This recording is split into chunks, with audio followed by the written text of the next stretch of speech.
سلامونه درنو لیدونکو.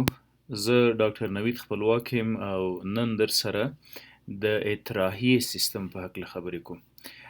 اطراحیې سیستم چې اساسي ارګانونه پکې ګوردې دي د یوریټر یا د هغه پایپونو په واسطه چې تشې امتیازي مثانې ته انتقالوي، ورسره ګڼ شمېر هغه مضر او زاید مواد چې د وجود د مختلفو فعالیتونو په ترڅ کې تشکیلیږي جوړیږي هغه له وجوده وباسي. په اطراحیه سیستم کې تر ټولو مهمه عضوه د اطراحیه سیستم پښتورګی یا ګورده ده. هر انسان دوه ګردې لري، ښي او چپه ګرده، او تقریبا د زړه لخوا پمپ شوې وینه 25% ګردې ته رارسیږي. ګرده هم دغه وینه فلټر کوي، هغه د وجود دپاره ګټور مواد ترې جذبوي او مضر مواد بالاخره اطراح کوي. ښه، هرې ګردې ته د وینې یو رګ راغلی وي، دته راتلونکی رګ یا رینل آرټري وایي یا شریان. په شریان کې معمولا د زړه لخوا پمپ شوې وینه راځي او په ګرده کې فلټر کیږي.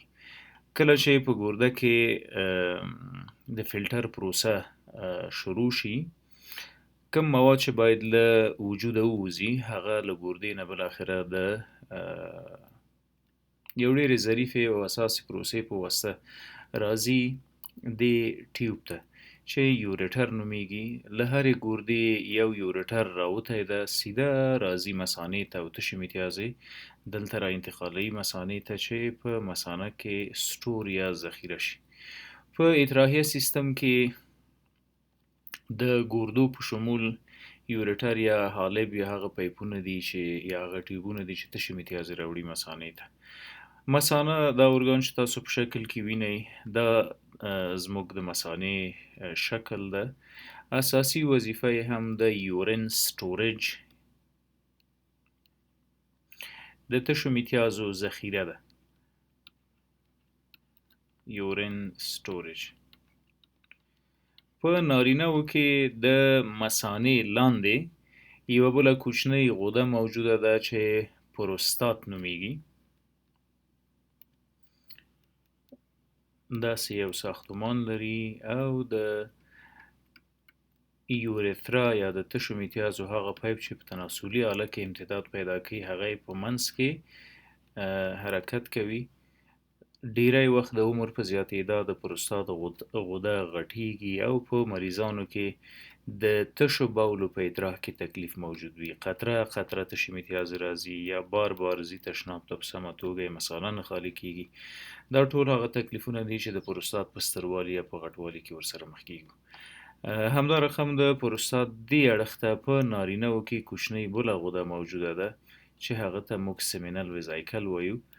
د سیمینل ویزایکل وظیفه بیا سپین رنګ القلي مواد دي، مایع جوړوي چې دا له سپرمو سره یوځای کیږي او د سپرمو لپاره خواړه او نرشمنټ مساعد کوي.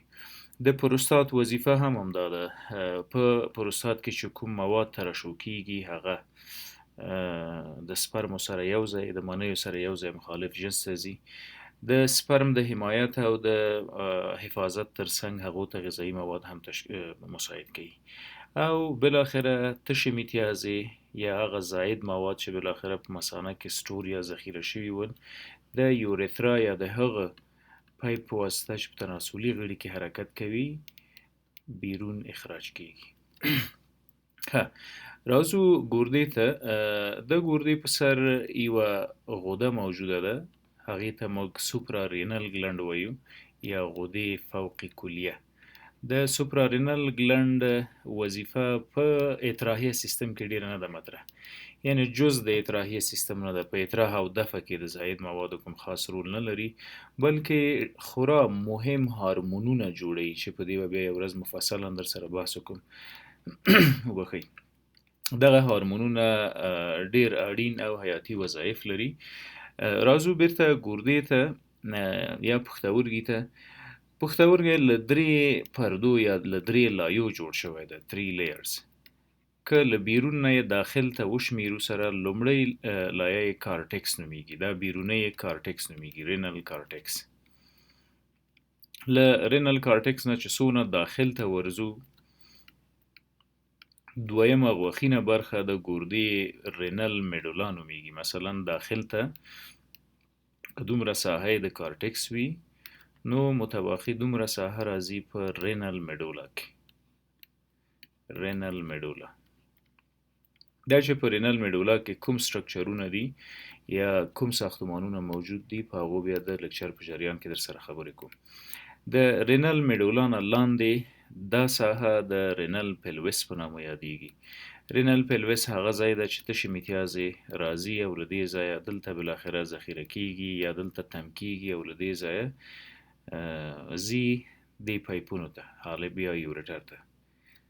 رینل پلویس. ښه، د ګردې دې ساحې ته چې رګونه، د اعصابو رګونه، د وینې رګونه او دا د تشو میتیازو پایپ یا یورټر ورته داخلیږي، دې ساحې ته هایلس وایي، رینل هایلس. او هایلس هغه کنکیو برخه ده چې معمولا سټرکچرونه داخل ته ورننوځي ګردې ته. ښه،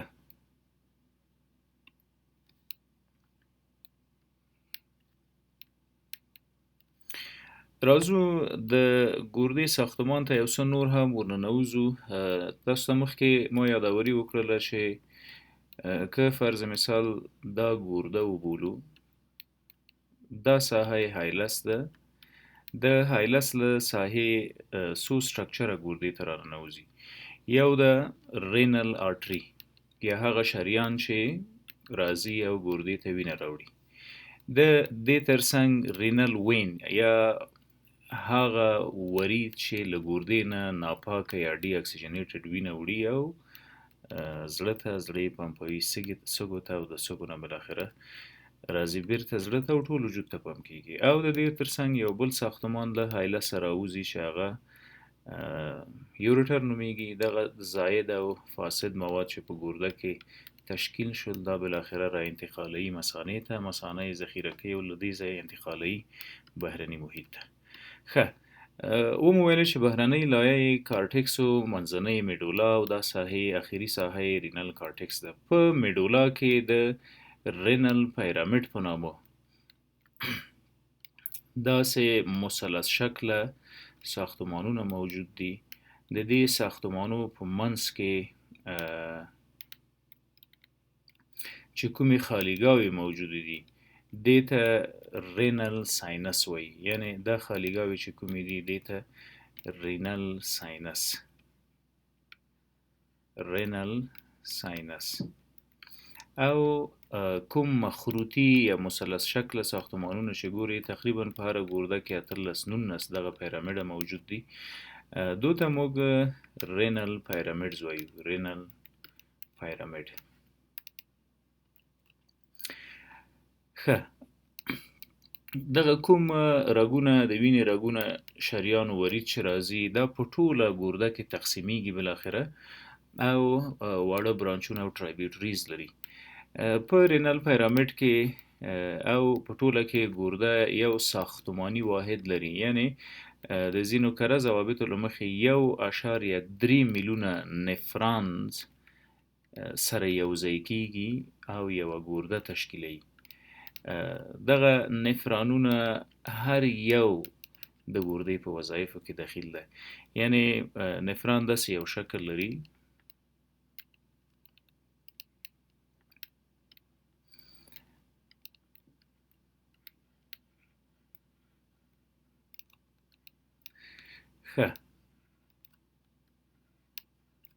تقریبا داسې شکل د نفران ده. دغسې 1.3 میلیونه ساختمانونه سره یوځای شوي دي او ګرده یې جوړه کړې ده. دا به بیا په نفران کې واضح کړم درته. دې ساحې ته یې بومنز کپسول وایي. په بومن کپسول کې ګلومیرولای موجود ده او ګلومیرولای بیا ایفرنټ و افرنټ آرټریز یا د وینې رګونه لري.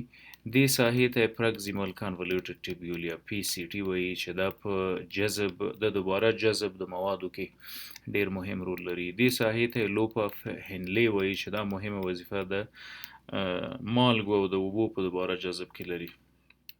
ډي سی ټي یا ډسټل کانولوټډ ټیبیولز دا هم د نفران هغه برخه ده چې اوبه او معمولا ګټورې مالګې ترې جذبیږي.